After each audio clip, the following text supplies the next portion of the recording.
ഇന്ന് കഷ്ടപ്പാടിൻ്റെ ദിവസമായിരുന്നു കേട്ടോ.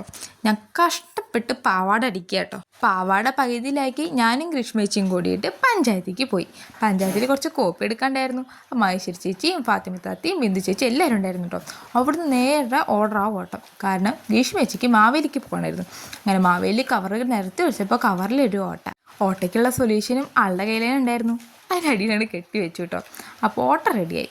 അങ്ങനെ സാധനങ്ങളൊക്കെ വാങ്ങിയിട്ട് ഞങ്ങൾ നേരെ പോയത് രോഹിണിക്കാണ്. അച്ഛനും അമ്മയില്ലാത്ത എന്തവിടെ കിട്ടുമെന്ന് പറയാറില്ലേ, അതാണ് രോഹിണി കേട്ടോ. എല്ലാ ഇടാവുള്ള സാധനങ്ങളും അവിടെ ഉണ്ടാവും. ഞങ്ങൾക്ക് മെയിനായിട്ടൊരു ബോക്സ് വാങ്ങണം കേട്ടോ. കാരണം ഈ സാധനങ്ങളൊക്കെ ഇടാൻ ഒരു ബോക്സ് ഇല്ല. അപ്പോൾ ബോക്സ് വാങ്ങി പിന്നെ കുറച്ചൊക്കെ സാധനങ്ങളൊക്കെ വാങ്ങിയിട്ട് ഞങ്ങൾ നേരെ വീട്ടിലേക്ക് വിട്ടു. നടരാജ്യം ആയതുകൊണ്ട് തന്നെ സമയത്ത് വീട്ടിലെത്തണമെന്ന് മാത്രം ചിന്ത ഉണ്ടായിരുന്നു. കാരണം 3:20 ആകുമ്പോഴേക്കും പാറൂട്ടീൻ്റെ സ്കൂളിൽ എത്തണമായിരുന്നു കേട്ടോ. അപ്പോൾ ഞങ്ങൾ ഉള്ള കുറുക്ക് വഴിയൊക്കെ പിടിച്ച് നേരെ വീട്ടിലേക്ക് എത്തി.